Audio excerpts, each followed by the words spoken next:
welcome back to my channel. How are you guys? If you're new here, my name is Shay and this is my channel, Shay's Corner.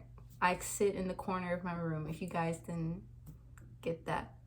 I don't know why I felt the need to explain that. Today, this video is going to be a little bit different. It will be a little bit more casual. These videos on my channel don't get as much attention as my other videos. They're a little bit more formal and well-researched, but I figured it was time for another sit down. I think the last one I did was I can't be strong all the time, and yeah, that's how I'm feeling again. I cannot bring myself to put that amount of effort in this week. I literally cannot, and this is just full transparency. I feel like I get on here and complain every single video, but it's not gonna stop. The complaining is not gonna stop. So if that bothers you, I'm very sorry. I do want this channel to move into a more casual direction, so I figured this kind of works. This kind of goes with what I want to do anyways. I do want to get better at just talking off the top of my head. I do want to get better at sharing my ideas in a more casual manner instead of having to put so much effort into executing things perfectly. The goal of this channel is to be more on the cozy side, if that makes sense. And like with my last two videos, I don't think I captured that vision at all.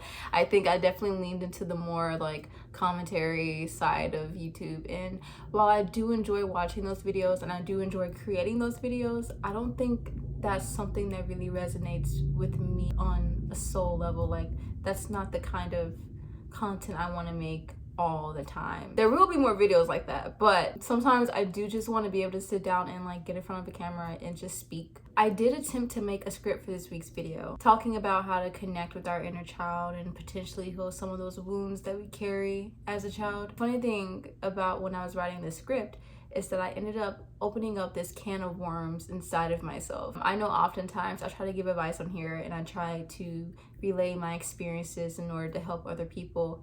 However, I never want to give off the impression that I've got everything together and I've got everything figured out, because I don't. Who does? It felt kind of disingenuous to come on here and talk about how to heal your inner child when I myself am still in the process of figuring that out. I've learned some things throughout this process, however, it's still ongoing.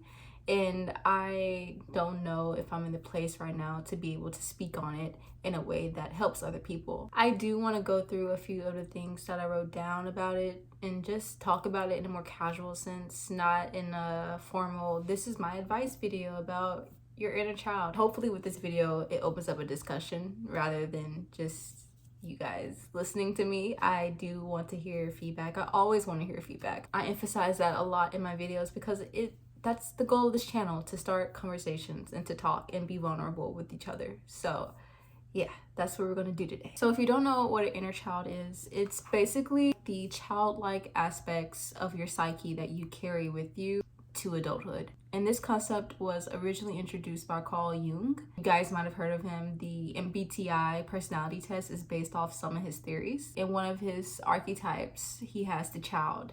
And that's kind of where the whole inner child concept stem from. So your inner child pretty much just carries everything that you learned before puberty, the things that like really stuck with you until adulthood. A lot of people learn attachment styles when they're really young. A lot of people carry trauma from their childhood, and all that stuff still affects you to this day. So while I was attempting to write the script for this video about inner child healing, I just really had to wrestle with the fact that so much of your life gets determined by the first 7 years that you're on this earth. Your relationship with your parents' relationship, your relationship with your siblings, what kind of family you were born into, whether you were rich or poor. All of that plays so much into who you become and how your relationships are. And just reflecting back on my life and everything that happened to me and everything that happened because of that, it gets kind of depressing sometimes just to think about how different things could have been had my childhood just been slightly better. But this is why it's so important to connect with your inner child, because they still carry the weight of all of that. And it's been something I've been trying to do. Like I said previously, I don't think I'm at a point where my inner child is completely healed, and I'm not even sure if that's possible or not. However, I feel like I do have a connection with her, and we're navigating life together, and we're friends. And how I did that was mostly an intuitive process. It's not something that I can give step-by-step guidelines to. Connecting with your inner child very much happens on an individual basis. For me personally, it just took a lot of reflection. Like I said before, thinking about your family dynamics, thinking about your socioeconomic place in the world, thinking about how everything in your environment could have possibly have affected you as a child, I feel like would be a good place to start. For me personally, we grew up very poor, and we had to move around a lot because of it. And I never really got into like the nitty-gritty details of my story and my mom and everything, and maybe in another video I will. But basically, we moved around a lot, and so I would go to school and I would make friends, and I would really cherish these friends, just to find out that by the end of the year we have to move somewhere else, and I would lose all of my friends and have to start over all over again. And this happened many times, and I just didn't realize until recently how much that must have impacted who I was as a child. Just having that lack of security and losing all my friends over and over. Things that I've repressed that I didn't even know I was repressing until I sat down to make the script for this video. And I think what made it even worse is that as a child, I would hold on to this hope with every move that this would be the last move, and at this time I get to keep all my friends, and that was never the case ever. And as you can imagine, that was very distressing to me as a child. So keeping that in mind, while also thinking about how my subsequent relationships played out in life, it's just no wonder that none of them were stable and that I couldn't keep a friend. I would say I have a very disorganized attachment style, which is not fun. I alternate between being very anxious about people leaving me and also just being very distant and away from people. At 21 years old, I'm still trying to figure out how to maintain relationships with people. I feel like I've gotten better at it. I feel like I've gotten better at spotting some of my like toxic tendencies and trying to actively curb those tendencies.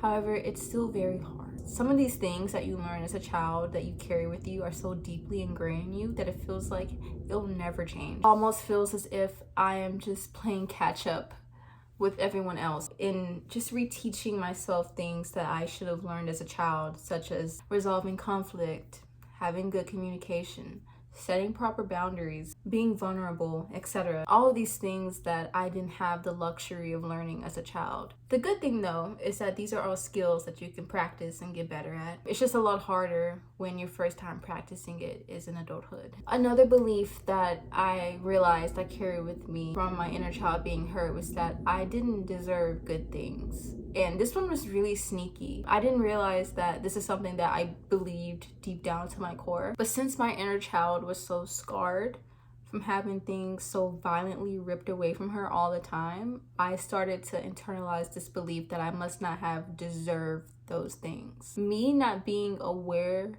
of that belief until the past week or so is devastating. I can look back on my life now and see how much me believing that I didn't deserve good things affected everything. Whenever things would go wrong in my life, my go-to question I'd ask myself was, why can't I have good things? And that's just such a painful question. There's so much behind that question. Why can't I have good things? I begin to wonder, like, where did this come from? Why am I asking myself this? Why do I always resort to this question? And it's because my inner child is upset. My inner child is confused, doesn't understand why these things are happening to her. So this question has been bugging her forever and is coming up now in my brain space. I'm still dealing with this. I don't know the answer to that question, and I don't know how to resolve me thinking that. And right now, the best way I know how to is just to be my inner child's friend and talk to her and understand her pain. So I can say that being friends with your inner child and getting to know your inner child is helpful because you begin to recognize when it's your inner child that's being triggered. It's not easy to confront your traumas. It's not even easy for me to sit down right now and talk to you guys about my traumas. But doing this sets you on a path to have more compassion for yourself and your shortcomings, because you know like the origins of them. You know why you are the way you are. I think about my younger self every day, pretty much. I actually have a picture of her on my desk, and she's one of the first things I see when I wake up. She's also my background on my phone. I love her very much. I just try my best to do things that she would like. Try to draw, listen to music that she liked. Playing with my little cousin now is very fulfilling because my little cousin is the exact same as me when I was his age, and that's just hilarious. All of that makes me very happy. All of that makes me feel, warm inside and whole. If you're trying to connect with your inner child, I would definitely recommend just doing things that your inner child liked, giving yourself things that your inner child lacked, like love and support. I would even recommend going to places that you liked a lot as a kid, that's possible, because believe it or not, you will find your inner child there waiting for you. For part of my childhood, I did grow up in Ashland, Mississippi, basically in the middle of nowhere, the country.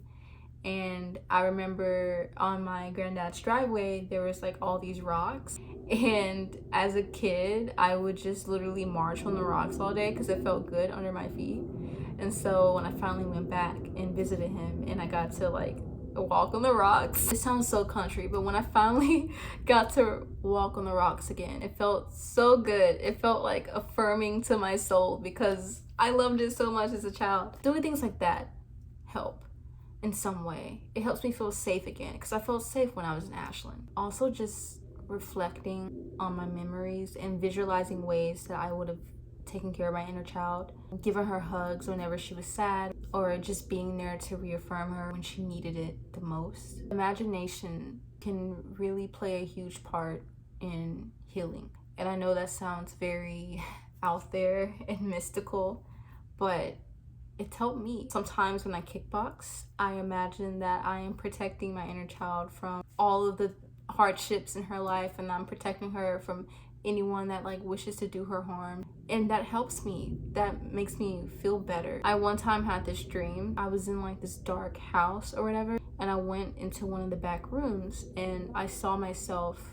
the younger version of myself, sitting on a bed, and she was scared and there were all these monsters around her, and I ended up beating up all the monsters and basically getting them away from her and telling them to leave. After the monsters were gone, she came up to me and hugged me and told me that she loved me and that she loved me more than anyone else. And I told her that I loved her too. I know my inner child is just a concept. It's not an actual person. She doesn't actually exist.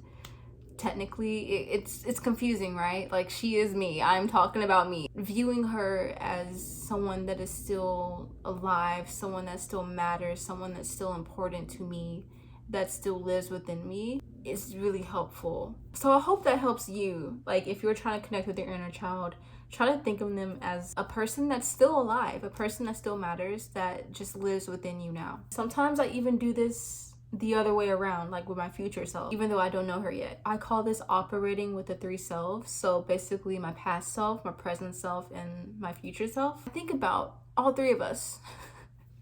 This might sound really crazy. These aren't multiple personalities. These are just concepts that I think of in my head that give me comfort. Say I'm going through a hardship or something, right now, or I'm feeling really down and I kind of want to just give up on my goals or my dreams.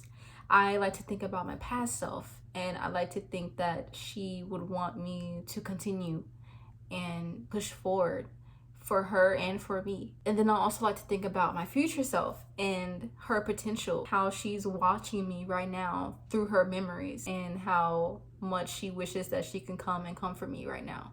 That might seem very cliche, but that helps me get through the day sometimes, thinking about my past and future selves, continuing and living for them. That is a byproduct of me getting to know my inner child, is now I just operate on 3 scales: past, present, and future. Whenever I make a decision or I'm faced with something, I think about all 3 of me.